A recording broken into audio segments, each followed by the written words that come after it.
लो भाई, आ गया दिनेश पेप्सी पानी पूरी वाला।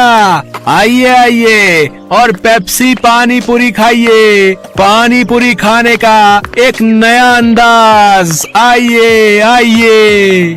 दिनेश जैसे ही बाजार में अपना ठेला लाते हुए आवाज लगा रहा होता है तो पहले से ही वहाँ खड़े पानी पूरी वाले उसका मजाक उड़ाते हैं।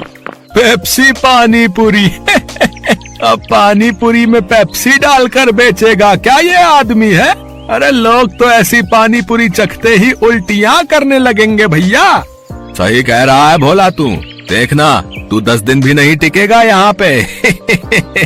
सभी पानी पूरी वाले उसका मजाक उड़ा रहे थे, लेकिन ग्राहक उसकी तरफ हैरानी से देख रहे थे। अरे देख तो नेहा, कोई नया पानी पूरी वाला आया है। चल तो सही, इसकी पेप्सी वाली पानी पूरी चख कर आए, आखिर ये होती कैसी है। हाँ हाँ चल। अरे भैया जरा हमरे लिए एक एक प्लेट लगाना तो। वैसे कितने का एक प्लेट? जी सिर्फ 20 रुपए प्लेट। फिर जैसे ही काजल और नेहा उस पानी पूरी को अपने मुंह में रखती है, वो तो खुशी से पागल हो उठती है। अरे वाह वाह वाह वाह, इसका पेप्सी वाला पानी पूरी तो बड़ा ही कमाल का है रे। क्या स्वाद है, मजा ही आ गया। क्या लाजवाब मजेदार पानी पूरी है। अरे इसके आगे तो सबकी पानी पूरी फेल है। सुनो भाइयों बहनों, इस पेप्सी पानी पूरी वाले की पानी पूरी तो लाजवाब है। सब खाओ, दिल खोल कर खाओ, लेकिन भैया हमरे लिए पहले एक एक प्लेट और लगाओ। उन दोनों के इतना कहते ही दिनेश के ठेले के आसपास भीड़ लग जाती है। सभी उसकी पानी पूरी को चखने के लिए बेताब हो जाते हैं। भैया मेरे लिए जल्दी से एक प्लेट लगा दो भैया। अरे अभी तू ठहर भैया, है तू मेरे बाद आया था, पहले मैं खाऊंगा। हाँ भैया मेरा। अरे अरे सब्र करो भाई, सब्र करो। मेरी पेप्सी पानी पूरी तुम सबको मिलेगी, ठीक है? दिनेश की पेप्सी वाली पानी पूरी ने सब पर ऐसा जादू चलाया कि उसका धंधा जोरों से चल पड़ा। उस दिन के बाद वो जैसे ही ठेला लगाता उसकी कमाई शुरू हो जाती। अगर कुछ महीने ऐसे ही कमाई होती रही तो वो दिन दूर नहीं जब मेरे बंटू का इलाज हो जाएगा और वो पूरी तरह ठीक हो जाएगा। बंटू दिनेश का 7 साल का बेटा था और उसके दिल में छेद था। उसके ऑपरेशन के लिए डॉक्टर ने काफी खर्चा बताया था। दिनेश जब भी शाम को घर लौटता तो बंटू अक्सर उससे पूछता, पापा आपने मेरे इलाज के लिए पैसे जोड़ लिए क्या? अब कुछ ही महीनों की बात है बेटा, मैं जल्दी ही तेरे इलाज के लिए पैसे जोड़ लूंगा। ऊपर वाले की दुआ से अपना पेप्सी पानी पूरी का धंधा बहुत अच्छा चल रहा है। सच्ची पापा? फिर तो मैं भी आपके साथ खेल सकूंगा, दौड़ूंगा, भागूंगा और आप देखना फिर तो रेस में मैं ही फर्स्ट आऊंगा। दिनेश की बीवी संध्या जब भी अपने बेटे को ये कहते सुनती तो वो कहती, तू बिल्कुल भी परेशान मत हो बंटू, मैं रोज मंदिर जाकर तेरे ठीक होने के लिए भगवान से प्रार्थना करती हूँ। तू देखना भगवान तुझे बहुत जल्द ठीक कर देंगे। एक दिन दिनेश के ठेले पर हीरो नाम का अधेड़ उम्र का आदमी उसकी पानी पूरी चखने आता है। वो नशे में होता है, तभी उसकी नजर दिनेश के गले पर जाती है। किसी ने ठीक ही कहा था इसके बारे में, इसका गल्ला तो लबालब नोटों से भरा हुआ है भाई। हीरो एक ठग, शराबी और जुआरी किस्म का आदमी था। उसका काम ही लोगों को ये सब बुरी लत लगाना था। दिनेश के भरे गले को देखने के बाद हीरो उससे कहता है, अरे सुना है कि तेरे बेटे को कोई बड़ी बीमारी है, है? और उसके इलाज के लिए तुझे लाखों चाहिए? हाँ भाई सही सुना है, मुझे मेरे बेटे के इलाज के लिए कई सारे पैसों की जरूरत है। तो तुझे क्या लगता है इस ठेले से तू लाखों रुपए कम समय में कमा पाएगा? इसके लिए तो तुझे कई साल लग जाएंगे। हाँ लेकिन इसके अलावा मैं और कर भी क्या सकता हूँ भाई? देख इसमें मैं तेरी मदद कर सकता हूँ। अगर तुझे हफ्ते भर में ही 5 लाख रुपए कमाने हो तो मुझे आकर मिल लेना। ये रहा मेरा पता, ठीक है ना? अच्छा अब मैं चलता हूँ, ठीक है भाई? आखिर ऐसा कौन सा रास्ता है इसके पास जो ये मुझे एक हफ्ते में इतने पैसे कमा कर दे देगा? खैर मुझे क्या, मुझे तो बस अपने बेटे के इलाज के लिए पैसे से मतलब है। एक काम करता हूँ, एक बार जाकर इससे मिल ही लेता हूँ। यही सब सोचकर एक दिन दिनेश जाकर हीरो से मिलता है। हीरो उसे ऐसे सपने दिखाता है कि दिनेश ज्यादा पैसे कमाने के लालच में उनके साथ जुआ खेलने लग जाता है। कल मैंने 1000 रुपए लगाकर 2000 कमाए थे।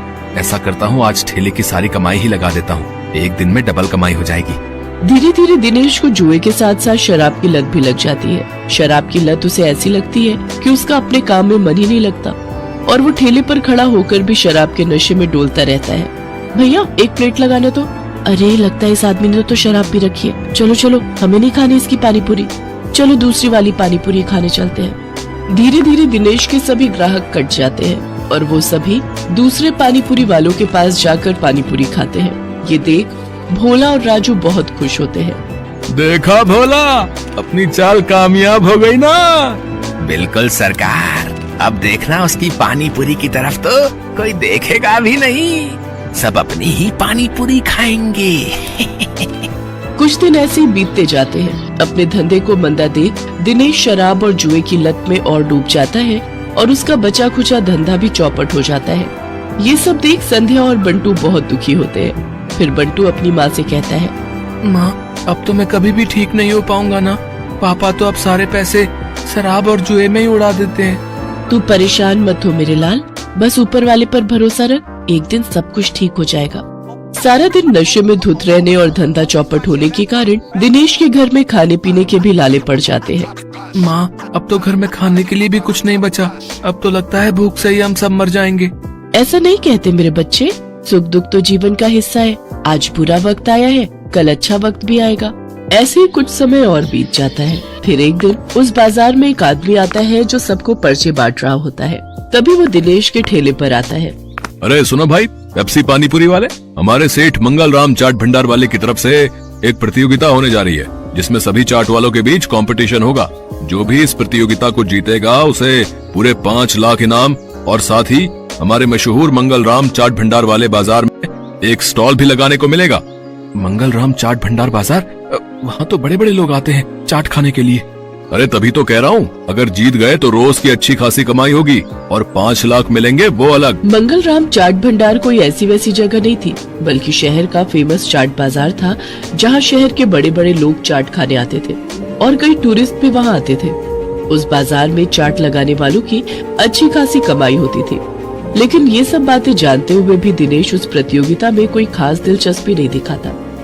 मंगल चाट भंडार है तो मुझे क्या, मैं जहाँ हूँ वहीं ठीक हूँ, मुझे इन सब से कोई फर्क नहीं पड़ता। उधर भोला और राजू उस कंपटीशन के बारे में सुनकर आपस में कहते हैं, सुन भोला, इस कंपटीशन को तू जीते या मैं, मुझे कोई फर्क नहीं पड़ता, बस कोई और नहीं जीतना चाहिए।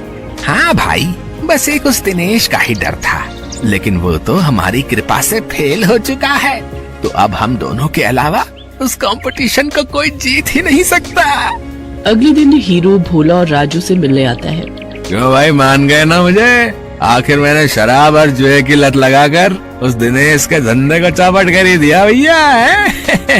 तुम्हारे एक बार कहने से ही तुम्हारे दुश्मन को कैसे ढेर कर दिया मैंने। अगर वो ढेर नहीं होता तो हमारा धंधा आबाद कैसे होता भाई? उसकी पेप्सी पानीपुरी ने तो हम लोगों का धंधा ही चौपट कर दिया था भाई। तभी उनकी ये सारी बातें दिनेश सुन लेता है और अपने किए पर उसको बहुत पछतावा होता है। मैं भी कितना बेवकूफ था जो इन पाखंडियों के झांसे में फंस गया और बर्बाद हो गया, लेकिन अभी भी कुछ नहीं बिगड़ा है। मैं इन सबको मजा चखाऊंगा, मैं इस प्रतियोगिता में हिस्सा जरूर लूंगा। यही बात मन में ठाने दिनेश उस चाट प्रतियोगिता में हिस्सा लेता है और अपनी पेप्सी वाली पानीपुरी की रेसिपी से इस कॉन्टेस्ट को जीत लेता है, जिससे उसे 5 लाख का इनाम मिल जाता है। साथ ही मंगल चाट भंडार में स्टॉल लगाने के लिए जगह भी। इनाम से मिले पैसों से वो अपने बेटे का इलाज करवाता है। बंटू पूरी तरह से ठीक हो जाता है और वो भी दूसरे बच्चों की तरह खेल कूद करने लगता है। दिनेश की पेप्सी पानीपुरी अब मंगत राम चाट भंडार की जान बन गई थी। उस बाजार में जो भी ग्राहक आता वो उसकी पानीपुरी चखे बिना वापस नहीं जाता। उसकी तरक्की देख राजू, भोला और हीरो को अपनी करनी पर बड़ा पछतावा होता है।